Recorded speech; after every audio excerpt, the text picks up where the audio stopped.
Life is a ride. Life is a ride. Life is a ride. Life is a ride along. Welcome to the experience. Welcome to the journey. Welcome to the journey. A movement. This is Ridealong Live, where everyone has a story to tell.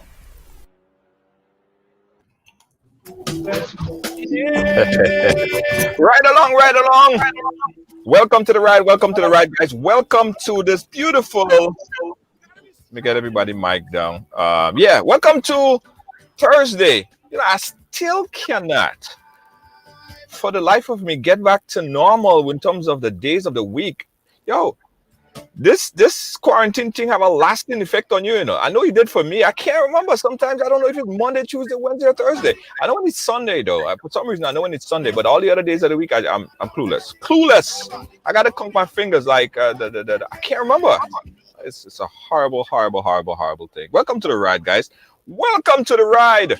As you guys come in, go ahead and share up the thing. Lydia James, you are first, my dear. Thank you so much, Lydia James.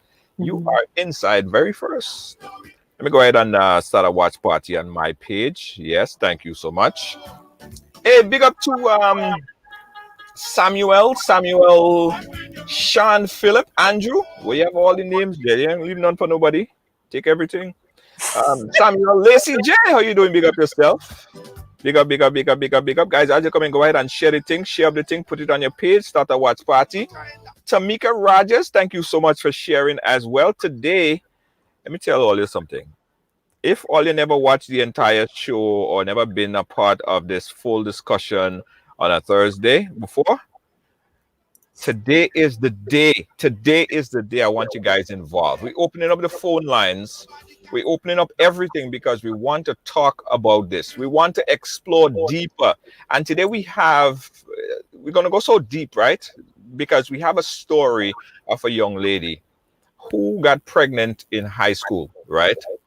And she just was not welcome back into the mainstream school system. And we're going to learn of her story. She's on the line. She's going to be telling us all about her story. Also, we have the ladies from Top 5. We're going to be discussing with them on their take on it. So it's a full discussion. And of course, you're going to be a part of it as well. All right? Big up all yourself. Kibbs Noches. Good evening to you, Kibbs. Kibby. Guys, everybody share the thing. In the back here, eating some mango. Hey, Katisha Paul. Thank you so much, Katisha Paul. How you doing? Welcome to the ride. Guys, share the thing. Everybody share. Tamika, you share? Share and say I share. Share, put it on your page and say I share. I want to make sure that everybody share because I want everybody, the parents, the fathers, the mothers, the kids, everybody to be a part of this discussion today. So share it on as much pages. If you have an affiliate with a group as well, share it on that group because we want to get everybody involved. Mo Franklin, thank you for sharing. We appreciate that. Thank you so much. Lacey J, I see you early sharing up as well. Thank you so much for sharing. Thank you so much. Who else we have? I want to make sure everybody share. Before I start, I want to make sure everybody share. Hello, everyone. Andover, thank you so much for sharing. Thank you so much. What? Well, why am I going to say hi, Lacey J? Why are you treating me like that? Lacey J? Kareen, big up yourself. Dalma Griffith, big up yourself. Thank you so much. I share. Fletcher. Yeah. All right. Okay, guys. So because we want to dedicate a large chunk of the program to this discussion, we're going to start, and we may go a little bit over the hour. All right. So I hope you guys bear with us because it's that type of day, it's that type of discussion here today. All right, guys. So recently, right, the minister of Honorable Delma Thomas, Minister of Social Development, Housing and Community Empowerment, she made a recent cabinet speech stated that the government is considering reintegrating teenage pregnant young ladies into mainstream schooling in order to continue their education.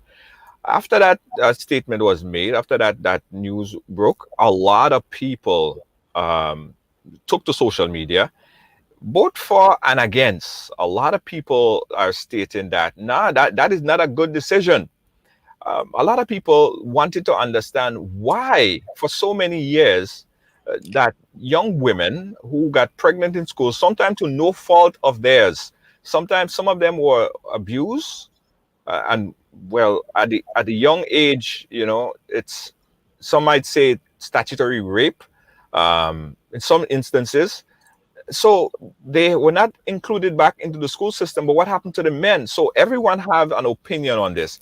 I want to show you guys a clip of that statement that was made by the honorable minister on in regards to this particular incident. Take a quick look. Social Development Minister Delma Thomas says government is considering reintegrating teenage pregnant students back into the school system. Addressing the House of Representatives on Friday, Minister Thomas said some of the pregnancies are abuse in many cases. As a government and as a nation, we have to look whereby our children can be reintegrated into secondary school.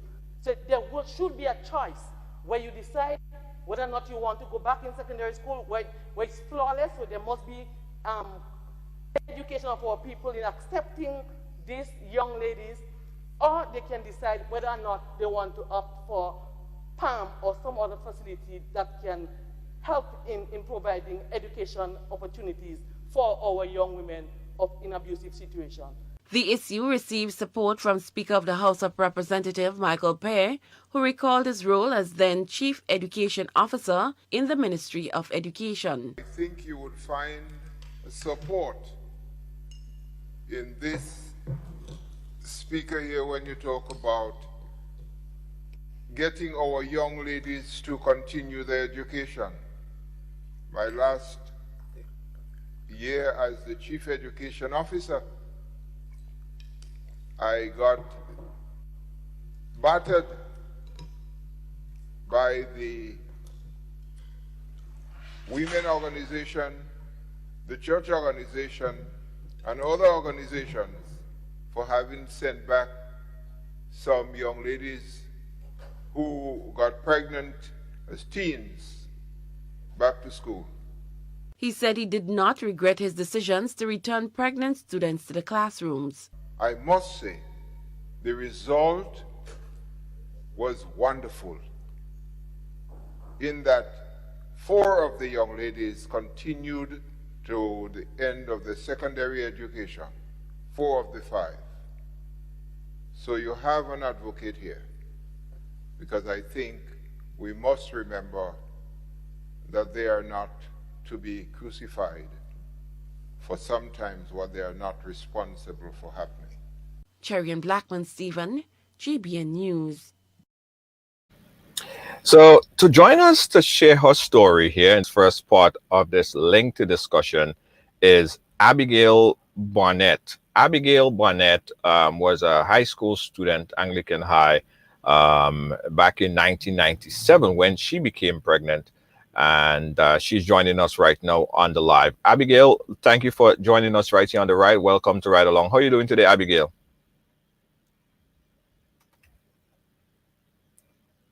Abigail, I'm not hearing you. Oh, sorry. Hold on. I know why. All right, Abigail, go ahead. Your Go right mic ahead. is gay. Yeah, go ahead. Yes, Abigail. Welcome Hi, to the afternoon, everybody. Yes. Abigail, share your experience with us. What happened? Um, well, Junior, I got pregnant at the age of 13. I attended PAM at the time. I Right. was still pregnant, had the baby, and Franca Bernardine was the principal at the time at PAM. And she said, you know what? You are being lost, because we had the school living Right. class and we had the CXC class. So I was too advanced for CXC. I was too advanced for school living, sorry, and I Right. was not ready for CXC. So she said, we're going to send you back to school. So we went to the ministry, and that clip you Yeah. played just now there. Mr. Pierre is speaking of me. He's talking Oh, about me. Okay. right? Yes, he's speaking about me. So we went to the ministry. They did everything. They organized a letter for me to go to the school. Got everything ready. Um, it was Boca Secondary School, Uh-huh. and the principal there was not happy. He didn't accept the letter. So the first day of school, September, everybody, I dressed in my uniform. My mom went with me. And when we reached up there, he was like, "No, we didn't get any letter from the ministry." So we was like, "Yes, the ministry sent up a letter." We called Mr. Michael Pierre, the Speaker of the House, was the Chief Education Officer at the time.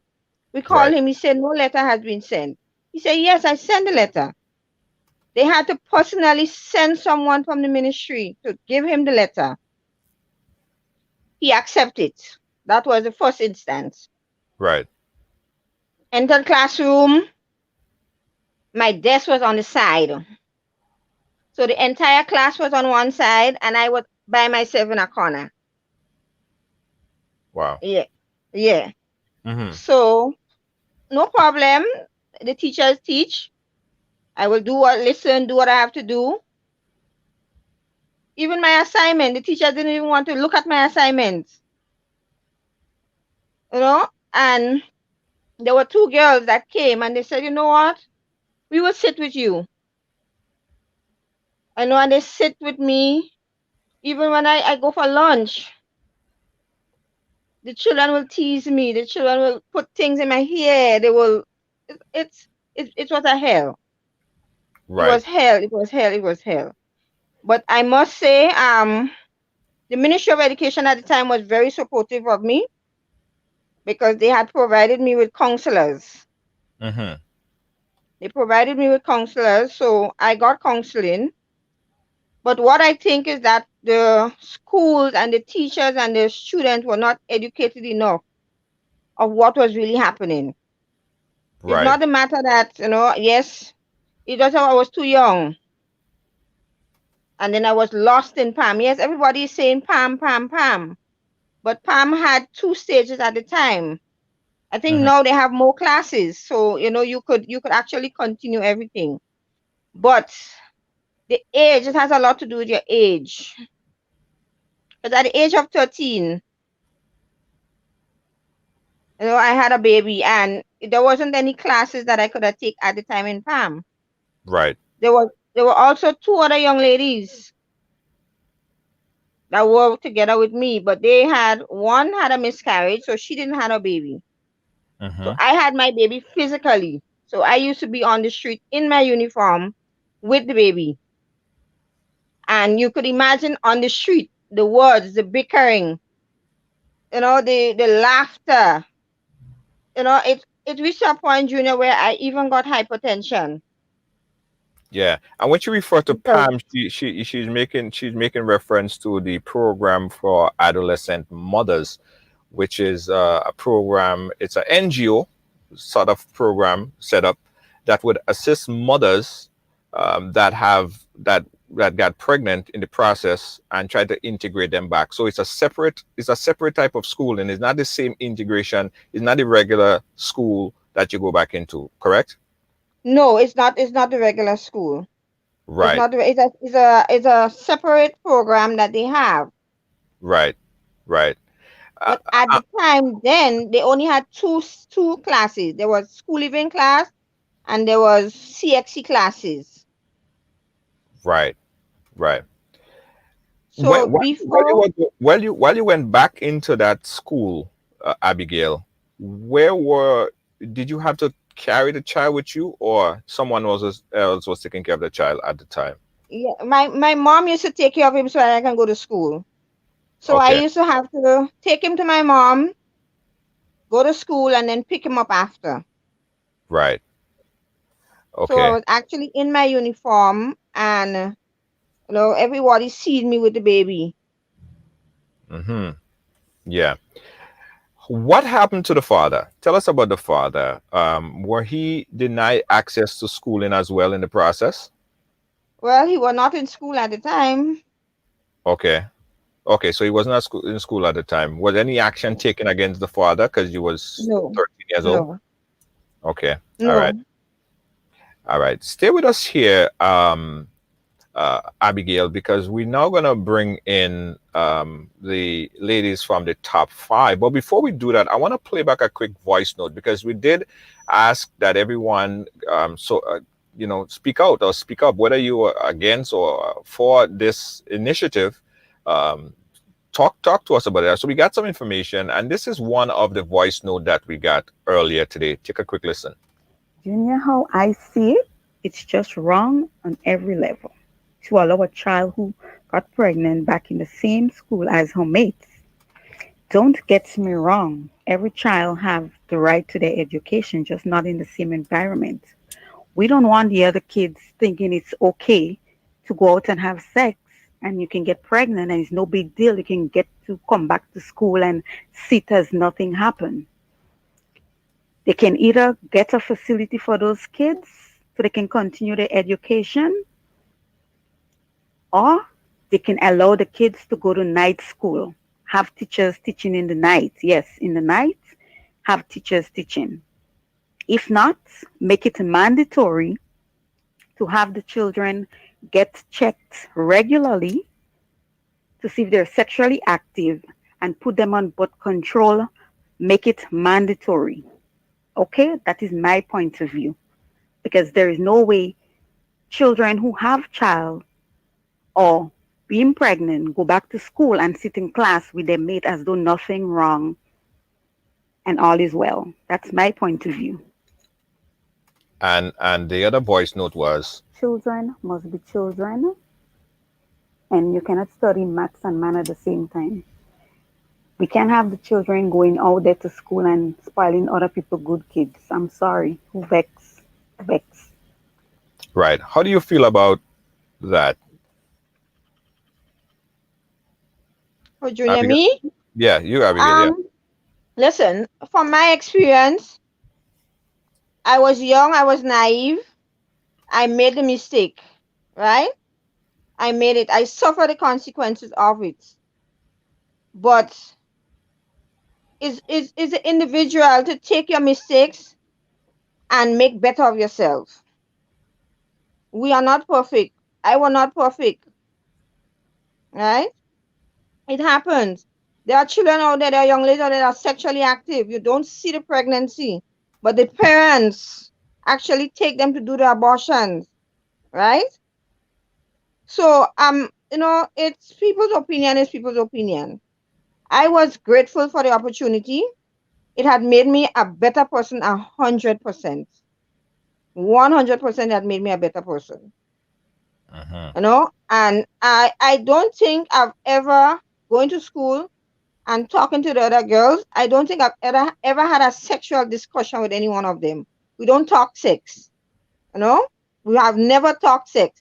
So it's not like I sit with them and say, you know what, let's do this, let's do that. This is how this is done. This is how your child have to have a mind of their own. You know, children are sexually active all over. Yes, we can just teach them the correct thing. For me, I was stubborn.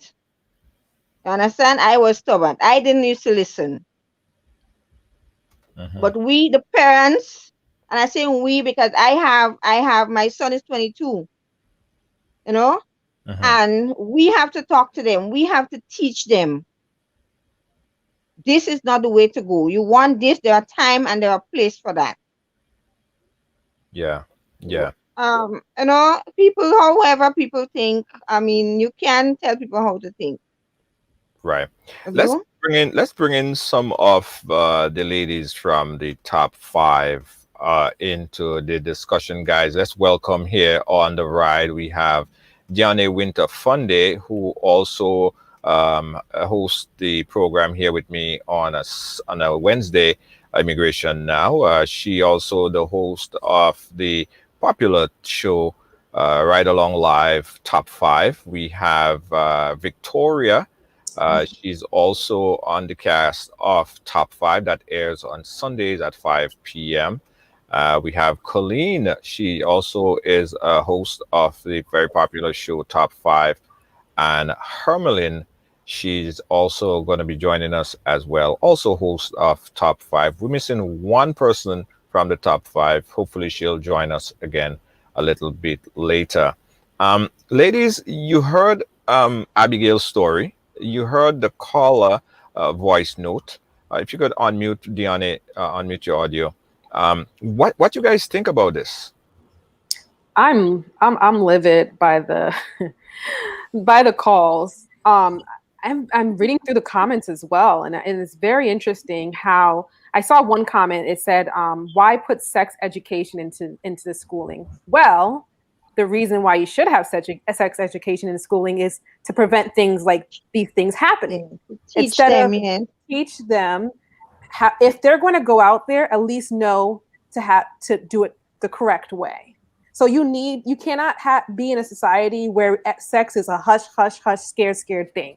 Okay? Because what happens is kids would automatically try to go out there and figure it out themselves. Why would you want your child to figure it out by themselves or from a stranger? It should come from your parents, and then the school should teach you. I mean, I went to school over here in New Jersey, and we had sex education.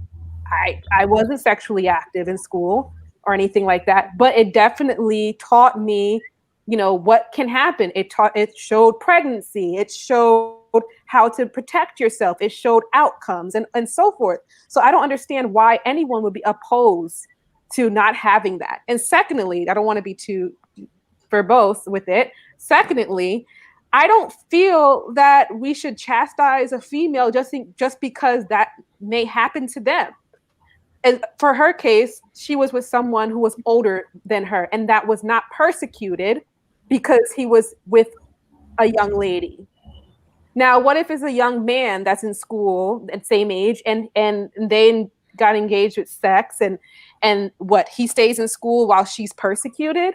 I think it's very sexist. I'm not really opposed when people are trying to make it feel like one person is much greater than the other. Everyone has their downfalls.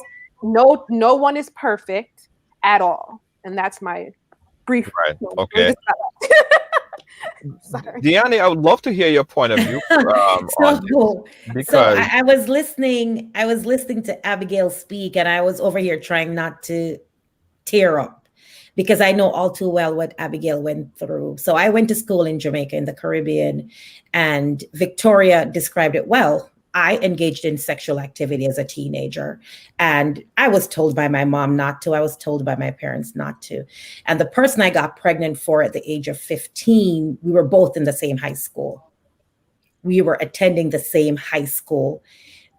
Nothing happened to him. He continued his life, moved on to a next girlfriend before I even gave birth to my daughter. Wow. So when Abigail is speaking, I know exactly what she's talking about. I did something which I don't know if I want to confess here, but what I did was I hid my pregnancy so I could graduate. So I never allowed my pregnancy to show. I was very close to being graduating because I was academically smart. So I had skipped a couple grades. So by age 15, Abigail nodding her head because we've been there, right, girl? At age 15, I got pregnant very close to graduation, and I was super tiny. So I had to hide my pregnancy or they would not have allowed me to graduate.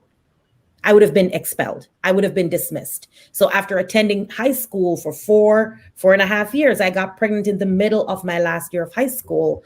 I hid that sucker and walked across the stage. And then by the time I gave birth, the high school was shocked. Everybody was shocked. But I had already graduated. I remember sitting at my graduation ceremony, could barely breathe because I'm sucking in my tummy. They had things that you could tie around your belly so you start wearing the big clothes. So people were suspicious of me. But I hid it and I was able to graduate. I would not, if I were pregnant, I would not have wanted to continue high school. I would not have wanted to continue junior. Put me somewhere else with other women that are pregnant. The ridicule, the embarrassment. There were days when I would not leave my house because the shame, because I lived in a very small community. And that's what everybody's talking about. And first of all, they pretended like you had sold, like you're a prostitute or like you're a whore or you've slept with half the community because you got pregnant. Nobody sees it as like a Romeo and Juliet where, we had a boyfriend, we kind of fool around, did what we weren't supposed to do. We were unprotected and I got pregnant. The shame that goes with it, let me tell you something, it's not pretty. It is not pretty. Even when Abigail was talking, I was getting like emotional, like, oh my God, because these are things that I've buried. My daughter is now 27. So it's not something I try to think about anymore. But every time I see a teenage mother, I try to offer grace. I try to offer encouragement. I try to let them know it's not the end of the world. So I hear what the callers are saying and I agree with them, but not for the reasons they're giving. I hope, Abigail, you understand what I mean. Like, put me in a different school because I don't want that. I don't want any young woman at 13, 14, 15, 16 to undergo that ridicule because it is embarrassing at heck. It's not like America where the pregnant young women grab their backpacks and go to classes.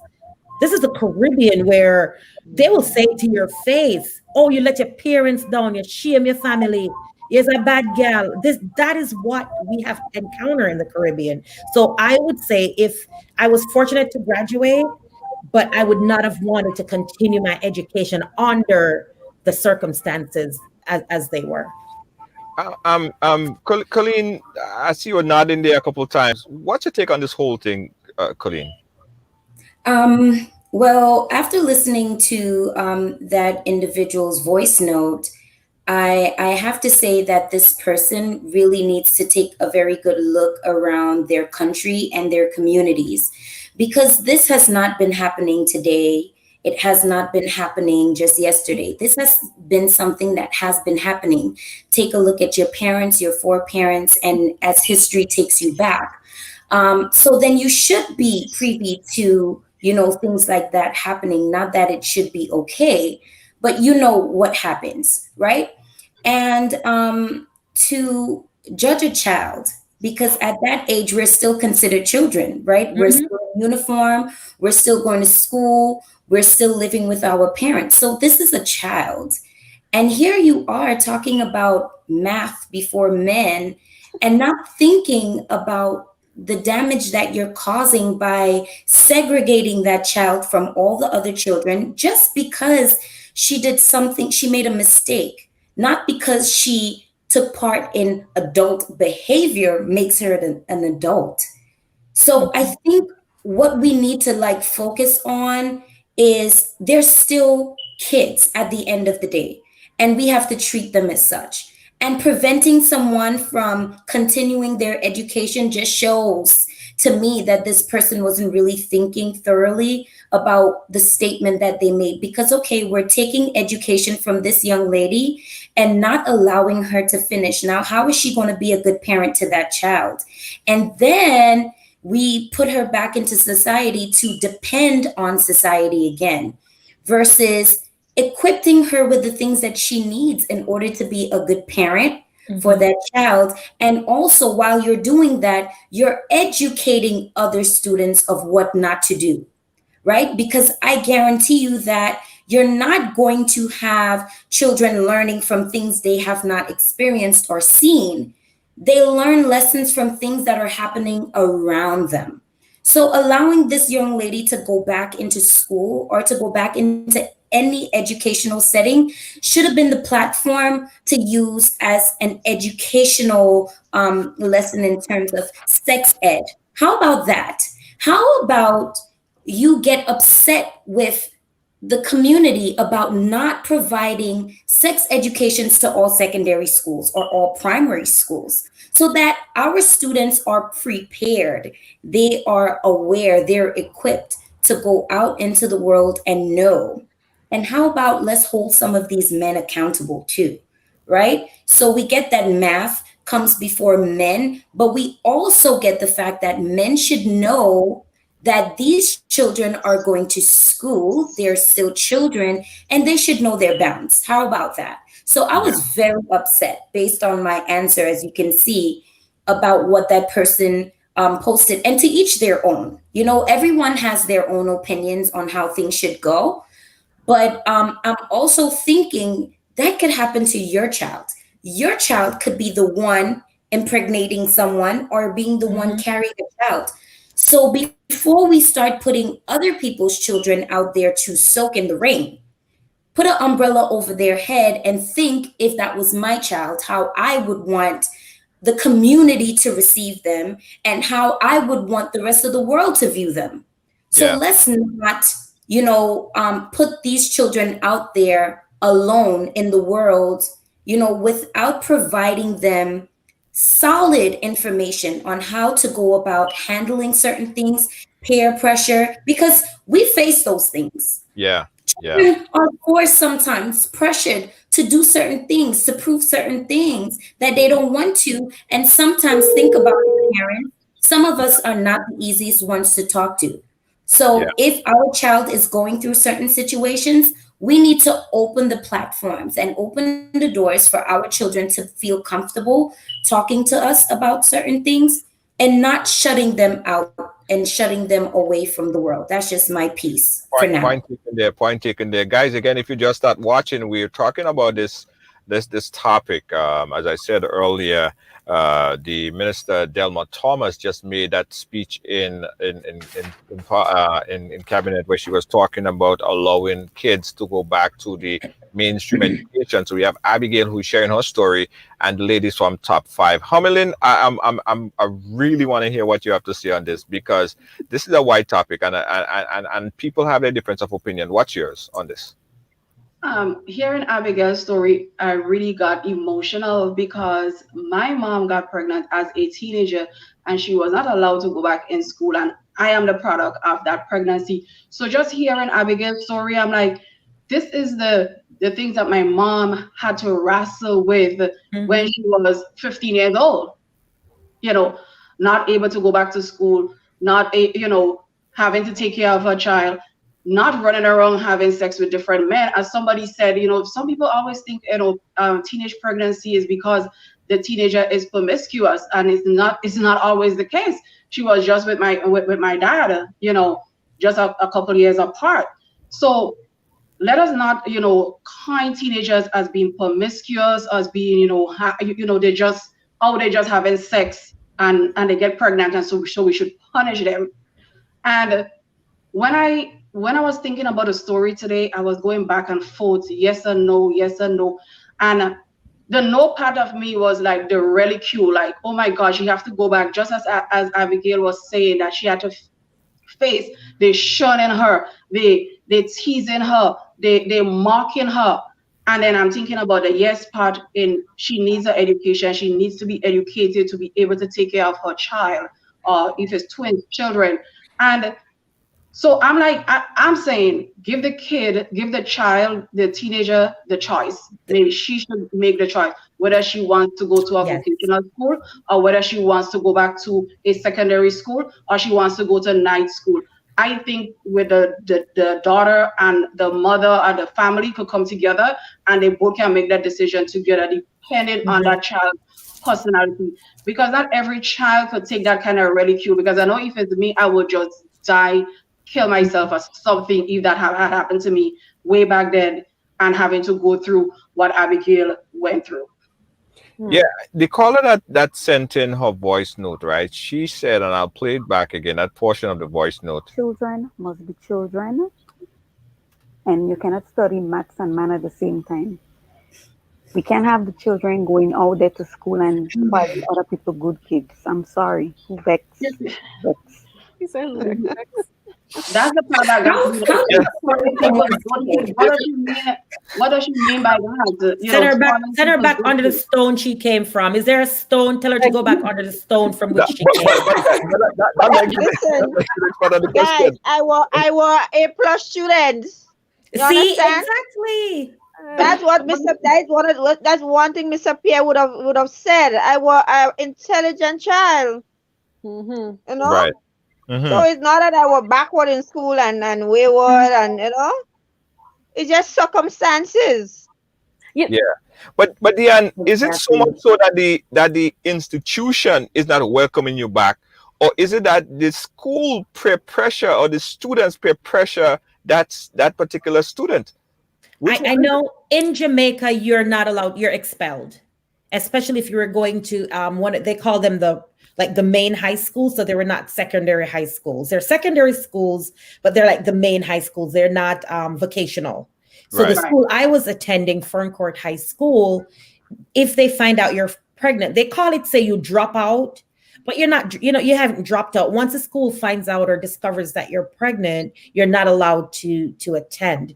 They do have a women's center. It's called, and I wrote it down earlier, the Women's Center of Jamaica Foundation. That is where the young women that get pregnant, that is where they go to.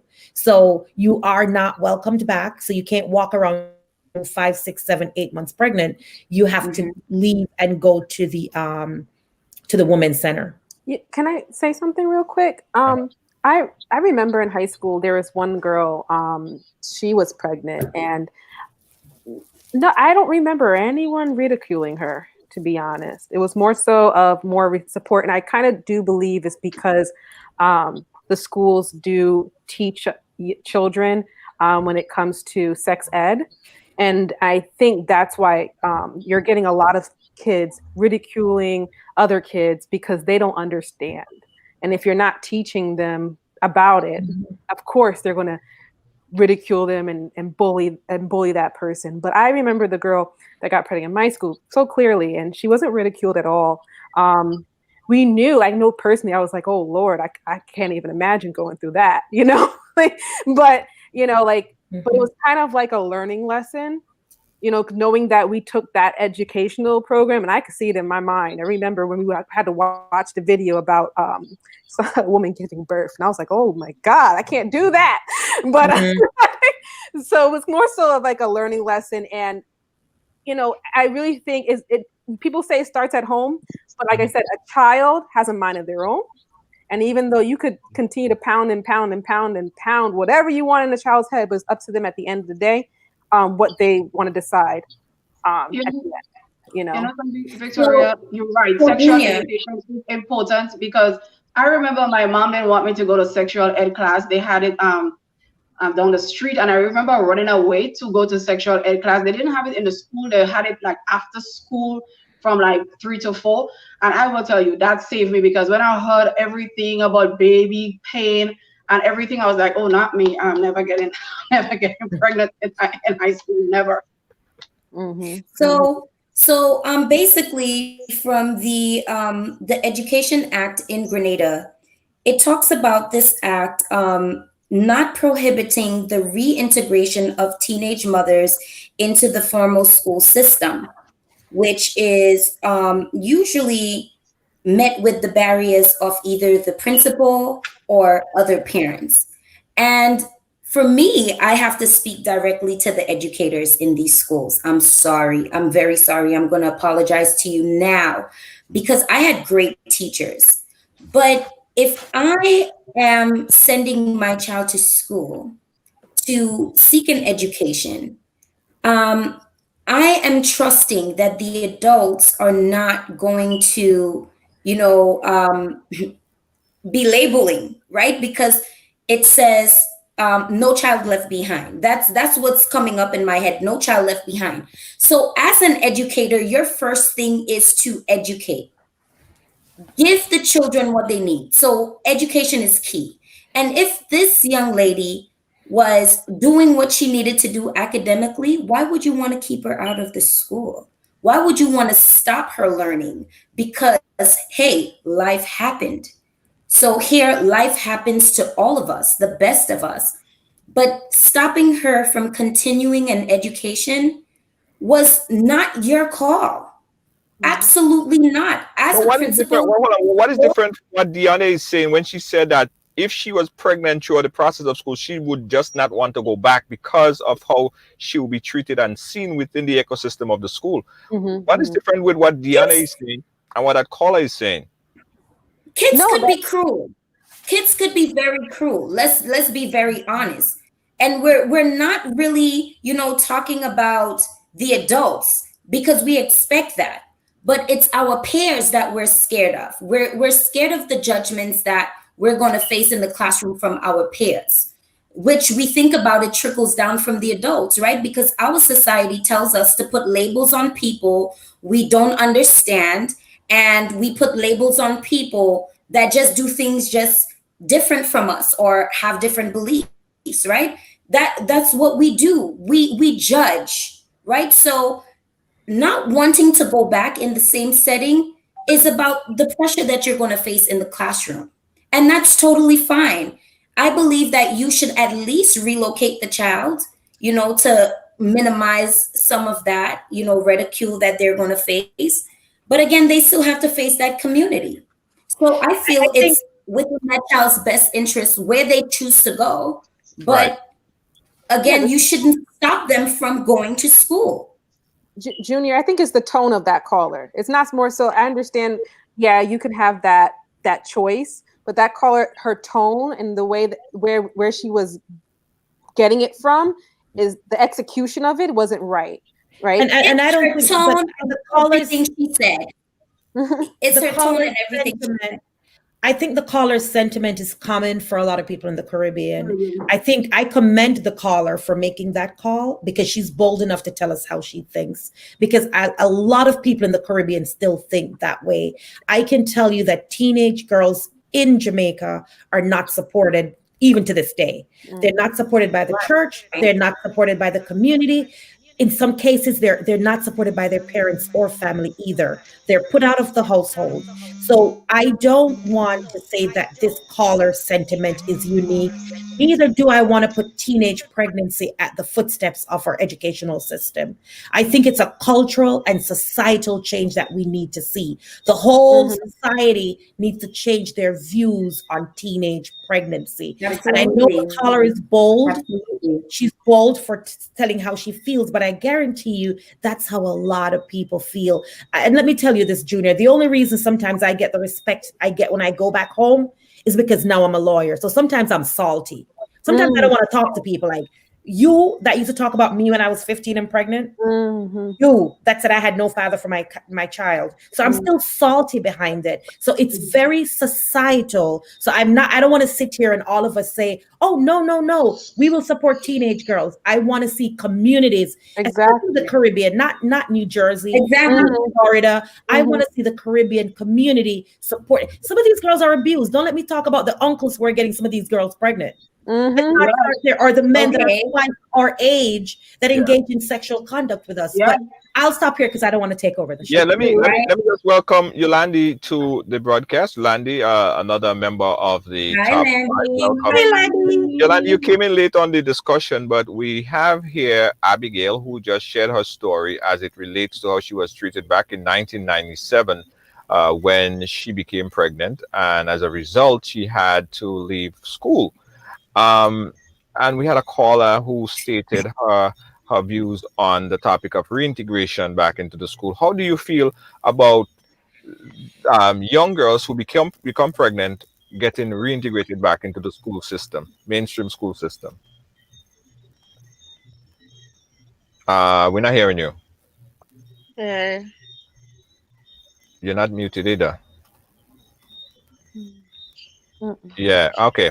Jump out and come back in. Jump out and come back in. All right. All right. She's gonna come back in. Okay. Junior, I you guess, sound very low. yeah, okay. Abigail, you got a call earlier, Yeah. so we cannot drop you off. So go out and come back in, and you're gonna hear Okay. us. You're gonna hear us better again, All right. right? Yeah. Okay.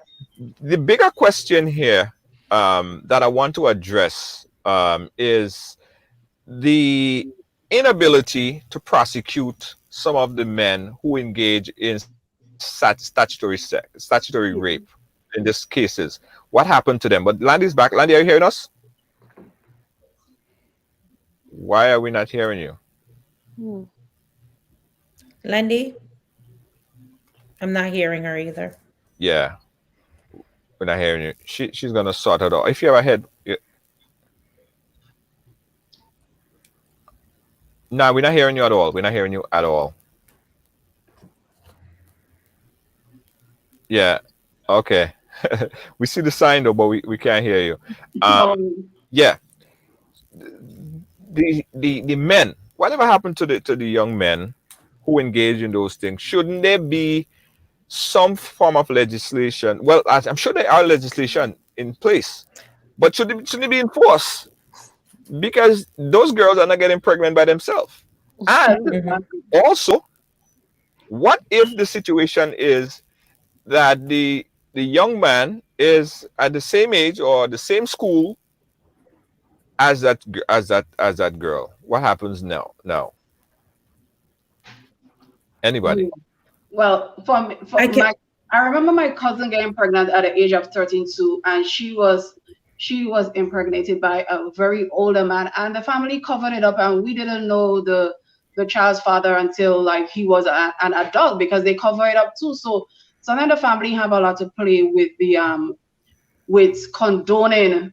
They know who the child the person may be pregnant for, but they condone it. They like because it might be a cousin, an uncle, and they cover it up. Yeah, So In my experience, not my personal experience, but with family, he was always an older person, like 10 years older, 15 years older, Wow. that the family covered up.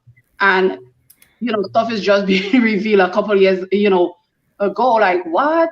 That's, Yeah. we thinking it was a boy. No, he was a man. And nothing, he's still in the community smiling.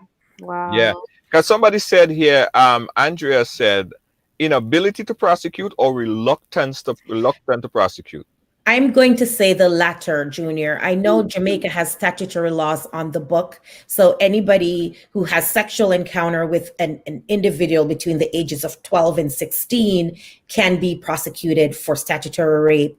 The age of consent in Jamaica is 16. There are no exemptions for Romeo and Juliet, meaning the close in age encounters. In my case, I was 15. My daughter's father was 17. So they call that the Romeo and Juliet. So technically, we're close in age. I gave consent, but legally, I couldn't have given consent. I was 15. So they have no exemptions for this. However, I think it's the latter where there's a reluctance to prosecute. My daughter's father, his dad was a police officer. Oh, Nobody was going to prosecute. There's going to be no prosecution. In fact, I think I would have been prosecuted, right? It wouldn't have been him. So I think to answer Andrea's question, it's going to be the reluctance. And first of all, in these small communities in Jamaica, you know how long it takes for a case to make its way through the legal system. I sat through 6 months of court hearings in Jamaica. It takes forever to get those cases through. In some cases, the judge will say, apologize to the father, apologize. It's more, sometimes the pastor gets involved, sometimes the community gets involved. So I am going to say it's a reluctance to prosecute. yeah. Lenora Isaac here is saying that back in the islands, most of the schools are run by churches. And once a young woman is pregnant, Mhm. she is treated like a grown woman and won't be let back into school. What does that mean for the educational level? Because a lot of times when we look at it, right, and we see in this, most of the times we have women who are even going further in their education than some young men. So we have a Mhm. whole sector of young women that never even made it into or given the opportunity to complete their high school. What does that mean for the society, and what does that mean if this continue? What does that mean for the hope for the future, of the country for that matter? You know, I it's a big think question. women in general has just been victimized across the board in terms of holding or facing responsibilities Mhm. in this type of magnitude. And to answer for most of the schools being affiliated with the churches, then it shouldn't matter who's in control of the schools. What should matter is that our communities are well educated on, sex education, and they're teaching the children in the community, how to stand up for themselves, how to be advocate for themselves, right? How to be assertive. Because again, if we know that, these men out there are preying on our young children, why would we sit back and just patiently wait for it to happen versus, being vigilant, being 10 steps ahead and teaching our children and holding these laws, to hold men accountable. And let's not be reluctant to execute those laws.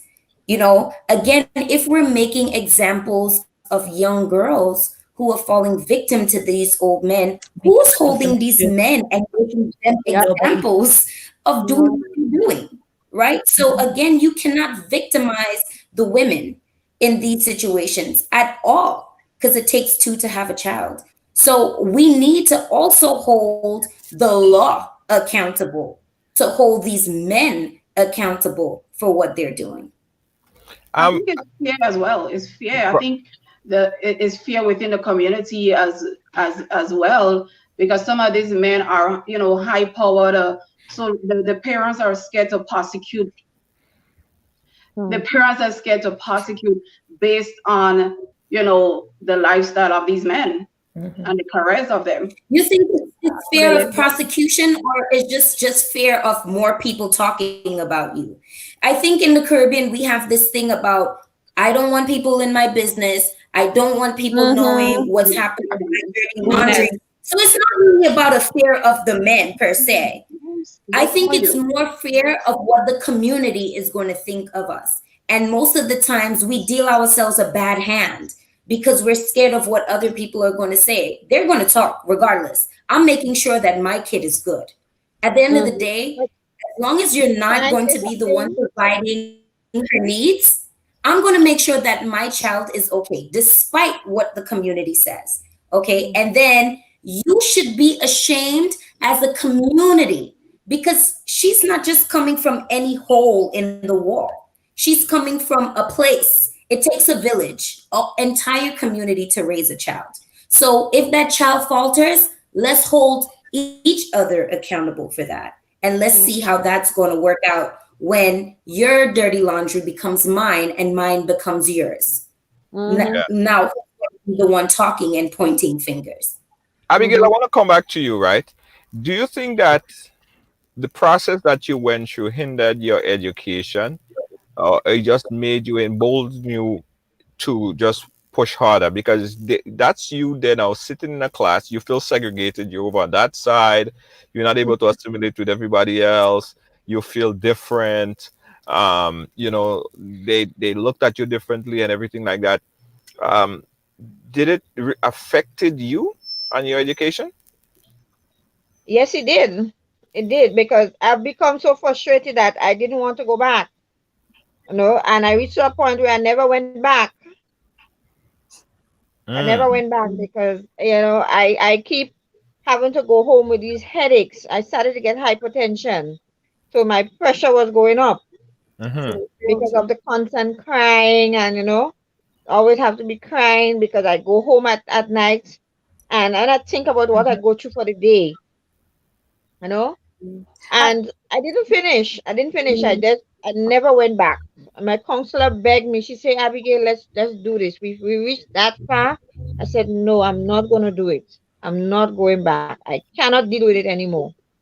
But I did went to New Law, and I did do my CXCs private. So, mm-hmm. And you, Congratulations. for those of you who don't know, Way to New go, Life super Organization, Congrats, women. Abigail. yeah, New Life Exactly. Organization, Where to go, super women. yeah. it's. I Go was going to ahead. say, I saw a comment. They said that the youths are extremely active these days. If we actually look back, people are having, like, back in the day, people were having 12 and 15 kids back in the day compared to now. So I don't know. I don't know how sexually active kids My are correct, exactly. these days, because I know my great grandmother had, like, I think 12 kids, and she started very young. I think it was about 15. So no, I don't agree with that comment. It's actually in the chat. I think it was from Teddy Campbell. Yeah, the wheels are turning and it's changing, right? But when we Yeah. look at it now, when I sit back and I look at it now, it's like, but why shouldn't you let someone finish school because they're pregnant? Like it's just, to me now, looking back at it in retrospect, it's just common. It's like, why not? I mean, I don't see anything wrong with it. You know what I mean? They have to get Right. their education, and why should that education stop because they get Because pregnant? they're And pregnant. again, Right. the situation is, most of the time, some of the times, those young ladies that get pregnant, some of them are sexually abused. So they didn't Mm-hmm. bring it onto themselves. It happened to them. So Yeah. they're being double victimized. So Mhm. in retrospect, looking at it, it's just common sense. Why are they not allowing, or why even this? Why is this even a conversation to begin with? It seems like practical common sense to me. Mhm. Mhm. Education. But again, it comes back to what Deani was Exactly. saying, and it comes back to what Abigail is saying. It has a lot to do with the pressure that comes in from the other students and the pressure that you feel ultimately. So, although the institution might say, okay, well, you could come back in, they could write a letter and say, okay, she could come back in, she could take advantage of and finish her education. Sorry, the pressure that is, I'm hearing the echo back in my ear. Yeah, the Mhm. pressure that comes with it is just too much to bear. Uh, Mhm. and Abigail was strong to have to go to Mm-hmm. neuro. She had the support, financial support to pay for education privately. What Absolutely. about people who couldn't do it? What about people who couldn't Mm-hmm. afford to go to NULO? They just Mhm. Right. end up not having an education. And what happened to them now? It's the purpose. Yeah, Yes, Ha, they you did. know what's happening to them right now, Junior? The same community that prevented them from going to school and encouraging them to go It's back true, to true, school are Renee. the very And the same worst ones that thing. are the ones looking at them like that's all you want to do all day. Sit on the side of the road or stay at home, either have more children or do more of nothing when that could have been prevented, right? That could have been and should have been prevented. You should have encouraged that child to continue going to school. You should have praised that child if they did continue going to school for that effort. Because Mhm. many of them knew what it was to have children at a young age. And they know it comes with no manual. So encourage that. And then in turn, you're going to see a lot of people, using that as either, hey, I'm looking at this young lady and what she has accomplished, and maybe I don't want to follow in her footsteps, but I'm also learning about the ways that she overcame her trials and tribulations. So and what it is that we have to stop playing God with people's lives and take their trials and tribulations as lessons for us. Because again, as my mom always say, you don't swear for children. And some of us as parents, we put our children on this high pedestal like they cannot do any wrong until that wrong comes knocking on our doors someday. And it's like so shameful, you don't want to accept it.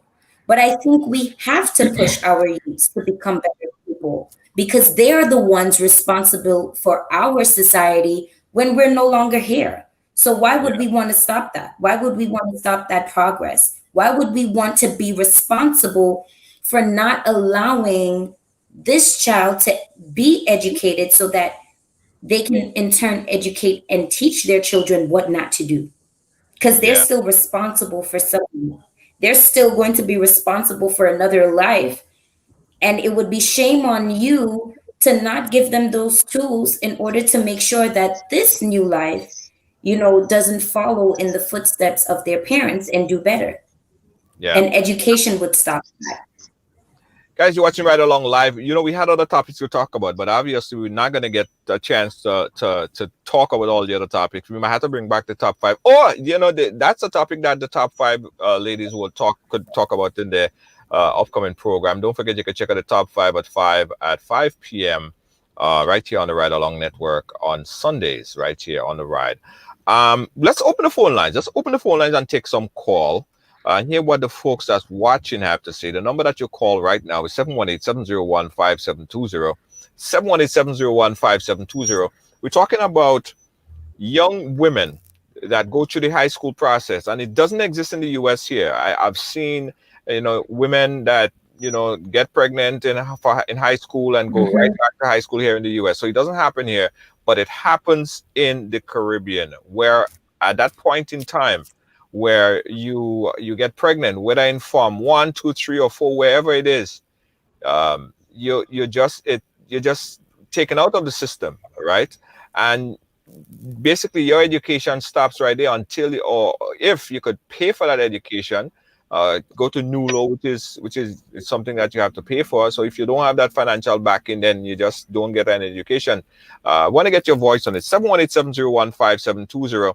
That's 718-701-5720. I want to get your voice on it again, guys. We're going to go about 10 minutes over time today because it's such an important topic. It is such an important topic. 718-701-5720. I see the calls coming in. Let me take the first caller right here. Caller, you live? Where are you calling us from? Hi guys, good evening. Hey, good evening. Go right Good ahead. evening. Good evening. I think we forgot Landy, or maybe she lost interest. No. She having problem with her audio. Oh, okay. All right. So I just wanted to give my little two pence on the discussion. Although I did come in like about 10 minutes late, I have gotten the gist of what we're speaking about. Now, many of these kids, let's not forget, for the folks who are just thinking, oh, they're too rude, they're too hot, they're too this, they're too that. Many of these kids are coming from broken homes. The only thing they know, or the thing they know the most, and I don't want to be judgmental and say that's every case. I say many of these kids, because I saw a comment about a lot of these kids know more than you and I. Right. And I don't want to call out the person, because we're having a little adult discussion within the group there. But you find that a lot of these kids are coming from broken homes. Pregnancy is just the tip of the iceberg. Okay?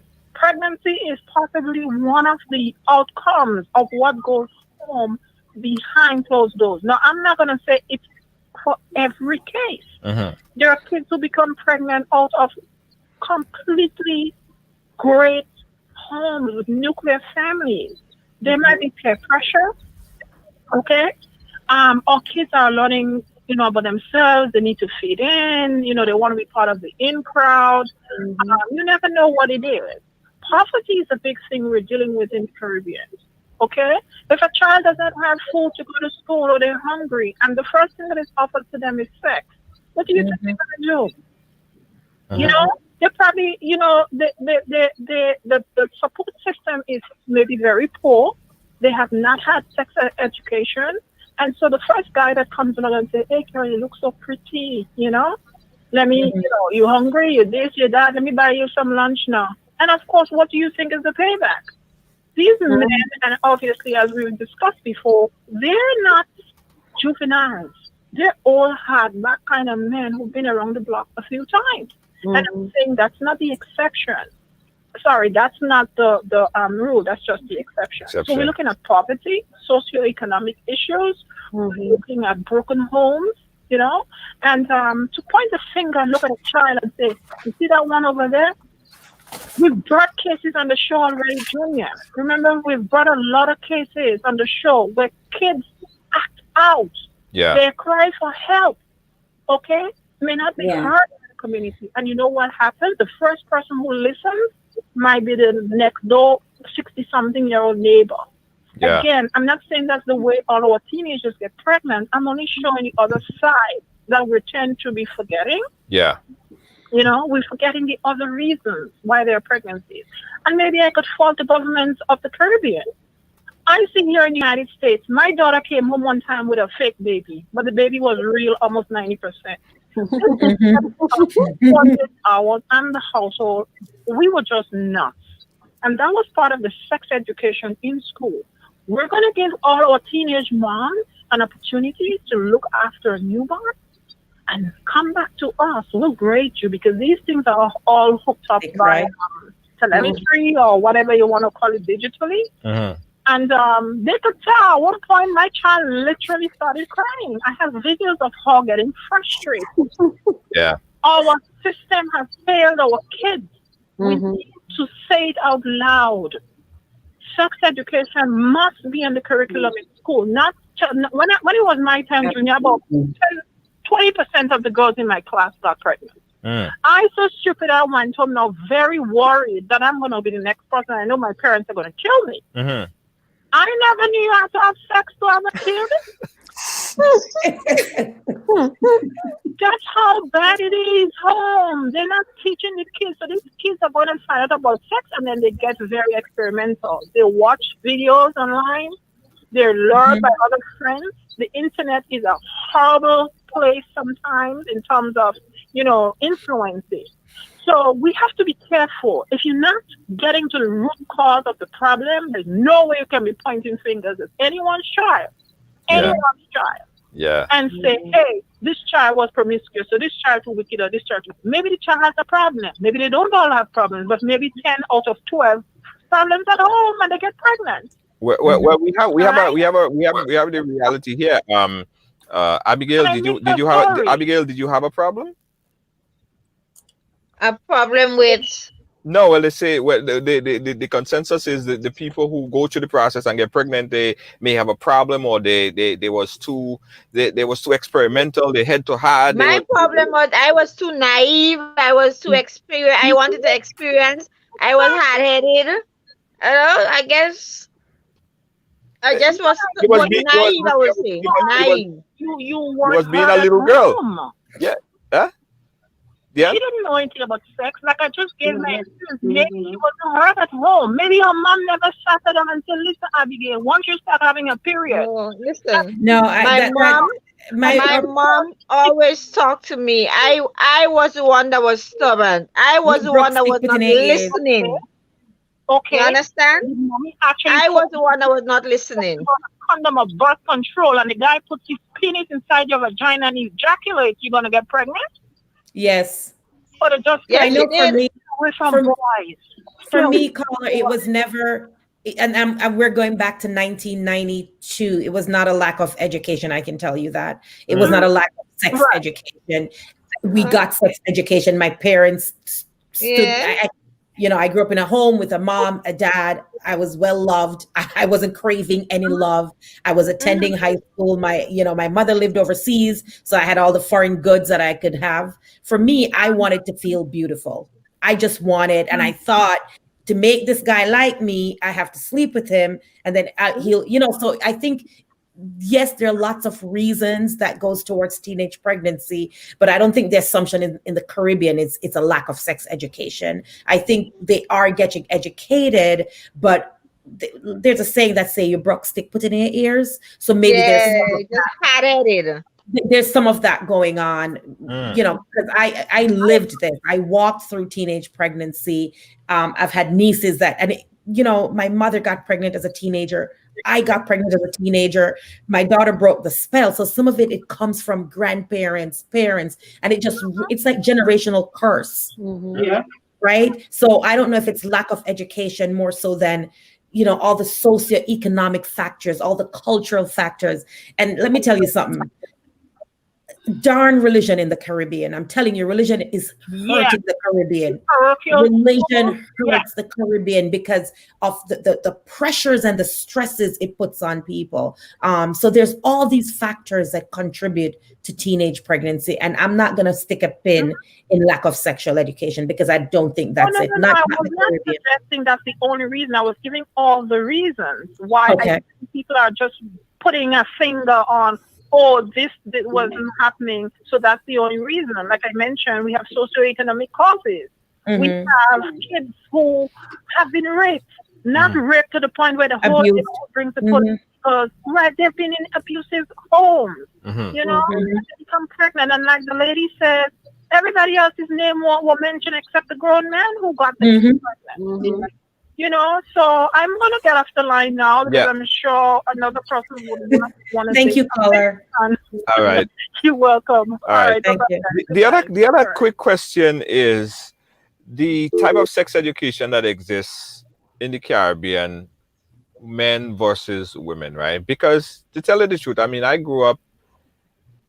went to Farm 3, I believe, in secondary school before I migrated to the US, and I don't recall having sex education of that sort in high school. I don't recall that. So the women get a different kind of education than men.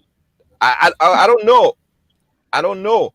But a lot of things that I learned, I learned from my brothers, Oh, Lord Jesus. I learned on my own. Like I just, from your brother. I mean, my father was very, very close. We was very close, but And my mom, I mean, I grew up in a nuclear family. Everybody was there. My sisters, it was 8 of us, a lot of us.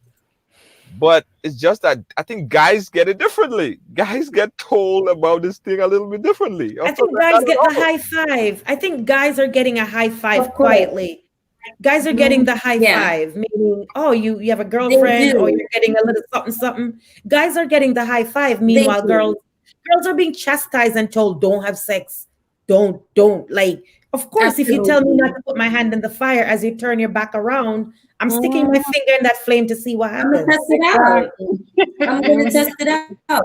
I'm not too sure if you guys noticed Katisha Paul, what she posted. Nobody's taking away their education, but why is it a must to go back to their classroom to finish though? So Katisha Paul, when a boy does not pass common entrance the first 3 times, he has to do school living. And if that does not work, either they put him into a secondary school or he goes to NULO, or the parents make some types of, educational arrangement for him, right? So we're pushing our boys to continue going to school, and they're not fitting into the academics in the classroom. There's absolutely nothing wrong with that. Okay, they're perfectly fine.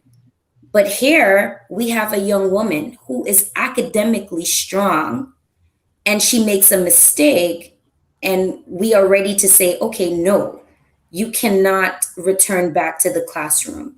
And if you think that is okay, and if you think that you're not taking away somebody's education, I really hope that you kind of recalculate that and look at the ways that society, treats boys and men, the way, and then take a look at the way we treat women, right? Because again, if a boy is not performing in school academically, go learn a trade, go do something, go do this, go do that. They have options. Why is it that it's not fair that a young lady who has fallen victim out of her own curiosity not have the same options? Why are we not pushing her to say, you know what, you can still finish this race? This is just a stumbling block in your way, but you can still continue. So I just wanted you to is that a word? Is that a word? Fall victim? Is that an acceptable way to look at it? Like to let the woman know, like, you fell victim to pregnancy. No, I was not a victim. I don't like. I wouldn't. No.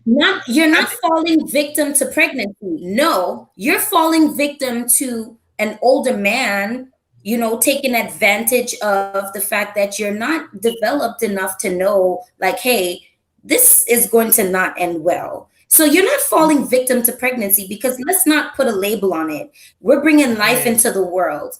Okay. So we're not going to, put any negative labels on that. Any mom out there that is happy to be a mother would know that there's no negative label of pregnancy. But some young girls do fall victims to older men. We do fall victims to society and their negative ways of treating us. So I don't like when we talk about young women and use the word victim. I prefer when we empower young women, right? So we've made a choice. So I would empower the young woman to say, you made a choice, might have been a poor choice, but I don't like to talk about young women and victim or prey, because we're neither of those. Then we have to come back now, and then we have to take back all we said about being molested in the house, because then are we not saying that these young girls are victims? Because if they're molested and it's not their fault because an older person overpowered them, are they not a victim? So we're having 2 conversations. The first conversation talked about a crime, a criminal act. The second conversation, we're talking about a young girl or somebody like myself who engages in consensual conduct. And I want to say, don't take away my power from me by calling me a victim in the latter, because that's a choice that I made. So I'm not a victim. I made a poor choice, a bad decision. If I'm being molested and raped, I'm a victim. So I want to make we have to distinguish the two. I would stand corrected, but I think we know who to label and who not to, right? As you said, the Romeo and Juliet stories, and then we're going to talk about those young girls who have not been given the opportunity to say yes. I want this child with you. Sometimes they don't have the options to say yes. So for them, I would look at them as victims because they didn't have a choice. They wasn't a willing participant in what was happening to them. So I think we can place the proper label where it needs to be. But I'm not going to, like not say that still at such a tender age, it's still not, you're still not falling I victim to get what the you're saying. I get what you're saying, right, Gianni? not. Let me try it like this, right? If you are under the age of consent, or you're 14, 15, you can't give consent for anything. And someone, an older person, comes in and have sex with you, even if you said yes, you want it, you love it, whatever the case, and then you guys have sex and you become pregnant. Did you become a victim to what just happened? Yeah. Because essentially, can he still be prosecuted because he victimized your ignorance? Yeah, your child. So yes, he can be prosecuted, but when I'm counseling or talking to a young woman, I would never put the label of victim on her because I want to empower her. That's how I got through my mud, Right. right? I never wanted to consider myself a victim. Right. Because if I consider myself a victim, there's certain attributes that I now have to start internalizing. Right. Okay. I got you. Self-pity, self-loath, regret. I don't want those emotions on a 14, 15, 16-year-old. So when I'm talking to young women, and I do this all the time when I go home to the Caribbean, when I'm talking to young women, I watch my words wisely. Right. I don't want them to consider themselves victims. I got you. Mind you, Colleen, I said if they are raped and molested, golly, they are victims. Right. I made a choice to sleep with somebody. I'm not a victim. It was a bad choice, poor decision. Right. I don't want to be labeled a victim. I want to be empowered in my decision to know that it's my body. It was a poor decision, Diani, but how are we going to get out of this? And labeling victim again, it comes with those. Yeah. Go ahead. Go ahead. We going back and forth. Without, can we end on a high note? exactly. I don't want to take any power away. Hold on. We are going to end on a high note. We are going to end on a high note. Go ahead. We're about to wrap up. I didn't want to take any power away from any of those teenagers who, were willing participants. But I'm also saying that, if they are not victims and they're still scared to stand in their truth in terms of they're not going to, go across the stage and be okay with being pregnant, then yes, you are a victim to what society has dealt you, regardless if you're a willing participant or not. But I'm just saying, in focusing on what our young girls are facing, I don't want to take that away from them either. I want to make sure that I'm amplifying the fact that, we should not place our children in a segregated box, or we should not look at the way society treats men versus women. So I didn't want to take away the fact that, yes, you're going to stand in your truth as a willing participant, but I'm also wanting to bring some type of awareness to the difference of how women are treated, how young girls are treated, regardless if they are willing participants to sex or not, versus willing men that take advantage of them or victimize them in some sense. So okay, I got you. That's pretty much where, I was going with that. I got you. All right, so it's about that time. Time run fast. I had 3 topics. You only get through one, but there you go. Absolutely. Sorry, Gina. That's what happened when you bring 5 women on the show. You brought 5 women. Top 5, man. Top 5. Sunday at Too many 5 women. p.m. They discuss this thing every week. Top 5. You guys got to check it out. 5 p.m. right here on Ride Along. You can't afford to miss it. Very engaging topic. We just had a taste of it. Top 5, they get deeper, much deeper into the conversation. Abigail? Junior, before you close, can we salute the woman of the hour, Abigail, for telling her story? Like, oh my God, Yes. what a story! Absolutely. Thank you. Absolutely. Exactly.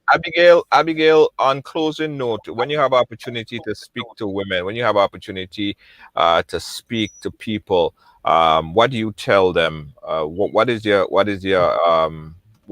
mantra for life right now? Decisions. Make the right decisions. Make good decisions. Think about what your future hold, what you're looking forward to. Um, the whole world is ahead of us. We take our time. No, we're gonna get all what we want, all what we're gonna have, we're gonna get it. It's just that we need to focus on what we want. Our future, sex is not going anywhere. I wish I had taken that advice then. You know? But our decisions. No, as a young man growing up, good decisions. I always used to think sex was gonna go away. I had to move in. I had to move in. And make it fun. Like, wow, time is ticking. I'm like 15 already. But decisions. Make the right decisions. Yeah. You know? Good advice. Great advice. Good advice. Yeah. Hermelin, what do you gotta say? No, almost the same thing. Make good decisions now. And that's what I did. You make good decisions. You plan for your life. Set goals for your life. I think when you set goals for your life and you have a roadmap to where you want to go, you will quicker stay on track. Exactly. Yeah, absolutely. Colleen, top 5. Yes. What you got to say in closing, Colleen? Listen, I just feel as though, we have to take care of our beautiful women in the Caribbean. Okay, we're powerhouses and we need society to back us up in every way, shape, or form.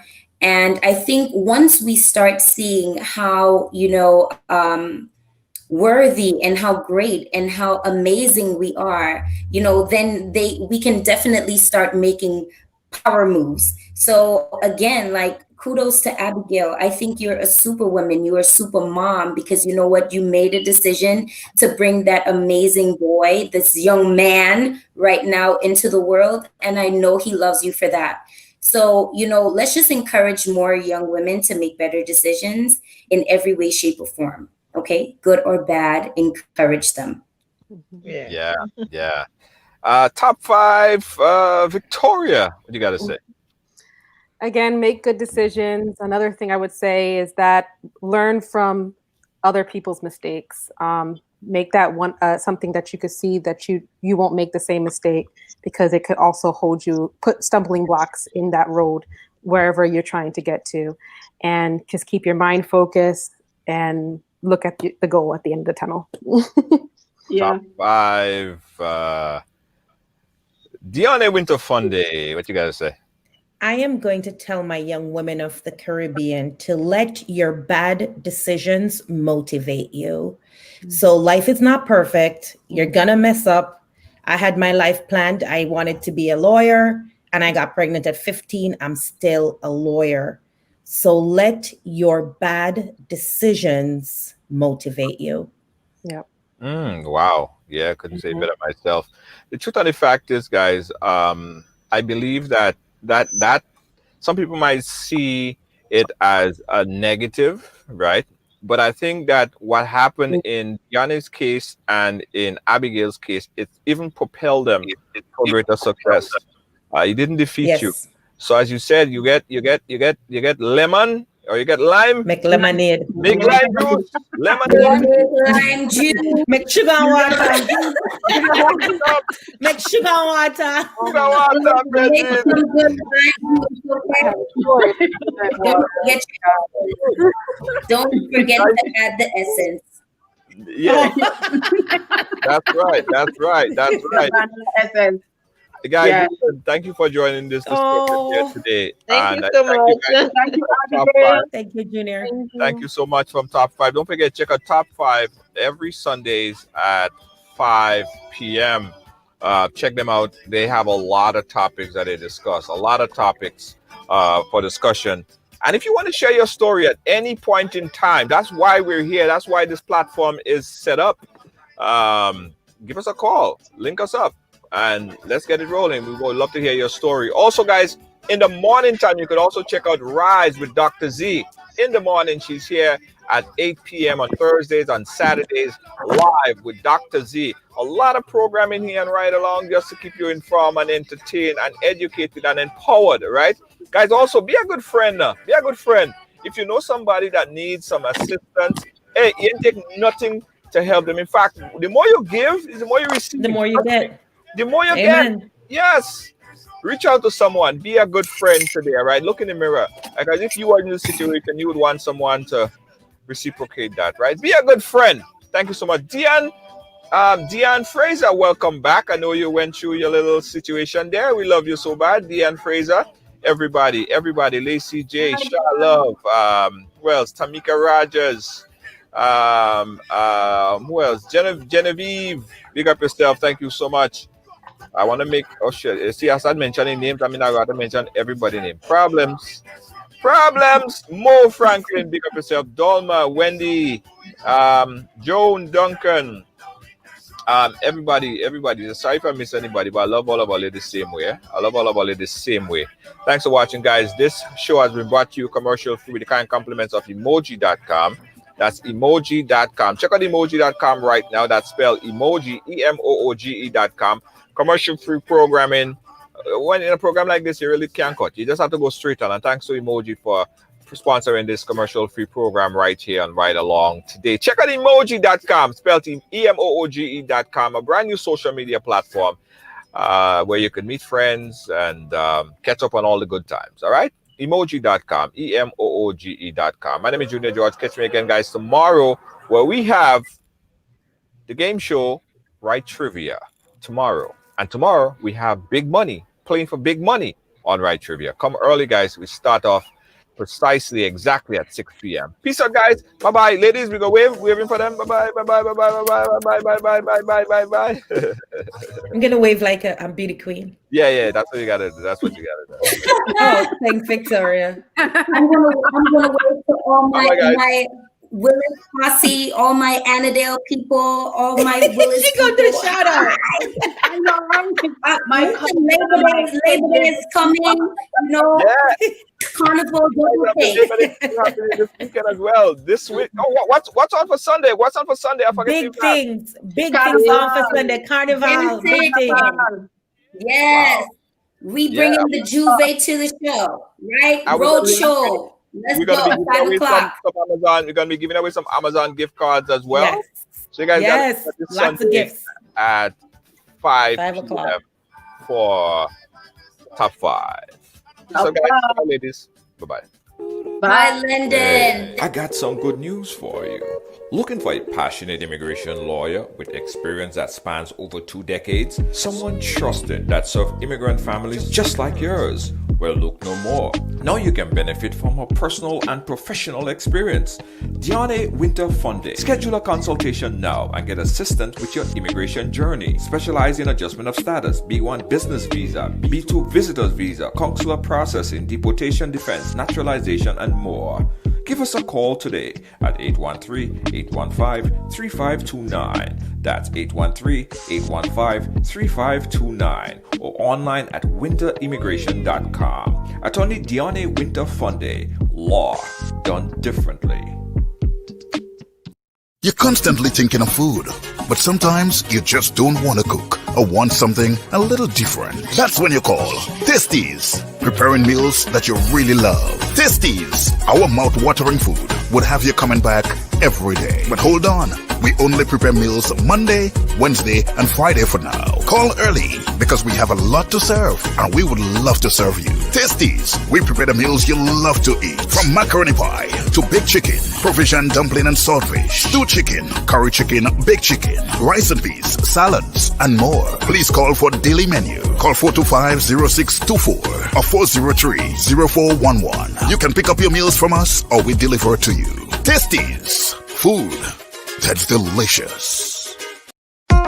Hey, did you know that the census is due this year on April 1st? And guess what? This time we can finally count as Caribbean. This year, all you have to do is 1. Check the race box, and 2. Write in your country of birth or ancestry. You can answer by the paper form, online, or by phone. Everybody counts in Census 2020. So count as Caribbean. Yes, we count.